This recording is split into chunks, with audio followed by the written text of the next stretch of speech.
Hello everyone, welcome again. I'm so happy you're here. We're going to continue doing the part 2 of how to hear God's voice. And well, probably you already seen the video when we were talking about how to hear God's voice part 1. And I was saying there are typically 3 ways that God is speaking to us. I think there are so much more, but we just mentioned those 3 in the video. The first one, it was the Bible. The second one, it's God talking to us through people. And the third one, it's God talking to us through His Holy Spirit.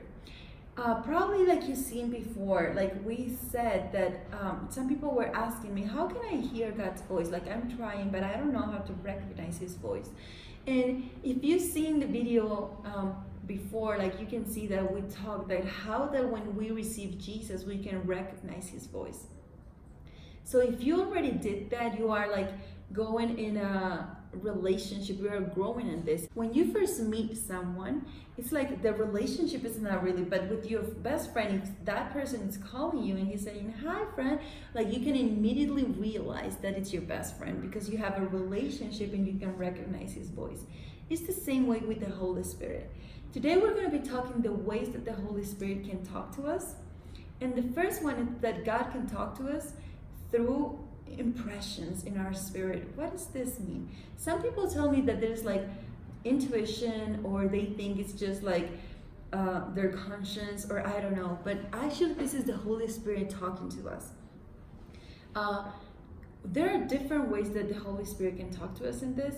Sometimes you can just hear like his voice inside of you telling you like pray for someone, or talk to that person, or just turn here, and it's just the Holy Spirit giving us and showing us. The other way that we can see that the Holy Spirit talk to us is when he's talking to us, but we can hear his voice, audible voice of God. And this we can see it in 1 Samuel 3, when Samuel was in the temple and he was like serving there, but he heard, like if you can read 1 Samuel 3:4.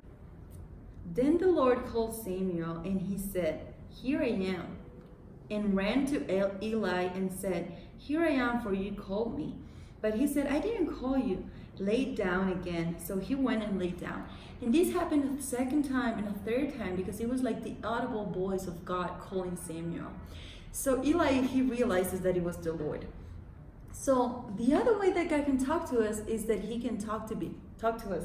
We can hear the audible voice of God. And I know this may sound like, oh God, this is crazy, but remember that God is a supernatural God, and he wants to talk to us in many different ways. We just need to open. The other way that the Holy Spirit can talk to us is through dreams. Like I said before in the past video, it's that God used to talk to me in dreams all the time, and God is talking to us. So we're going to read now Matthew 2:13. After they had gone, Joseph had another dream. An angel of the Lord appeared to him, and he said, get up and flee to Egypt. Take Mary and the little child and stay there until I tell you to leave. For Herod intends to search for the child to kill him. And if we can just go until the 19th, this is like several years later.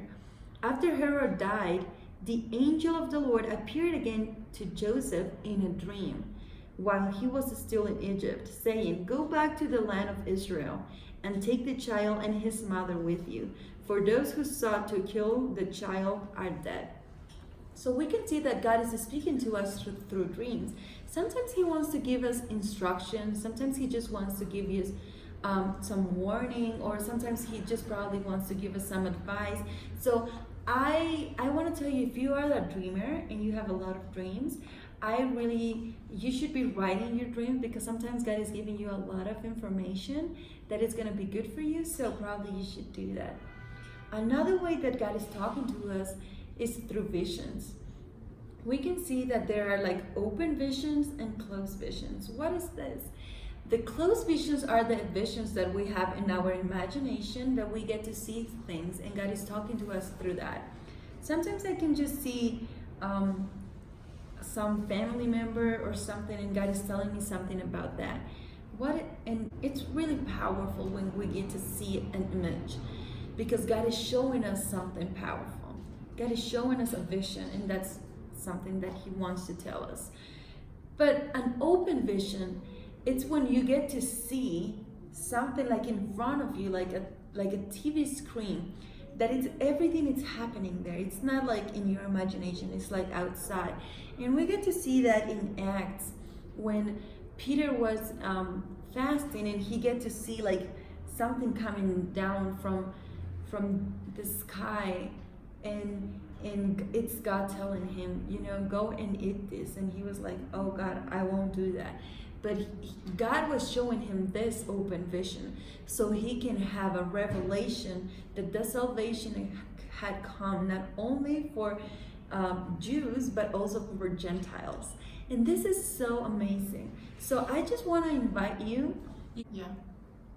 So God is speaking to us in so many different ways. Probably God is speaking to you in a different way. So you can just comment. Just don't forget to subscribe, to share. Probably there's a lot of people who needs to hear this, that God is speaking to us, and they never knew that he can speak to us in so many different ways. So thank you, and see you next time. Bye-bye.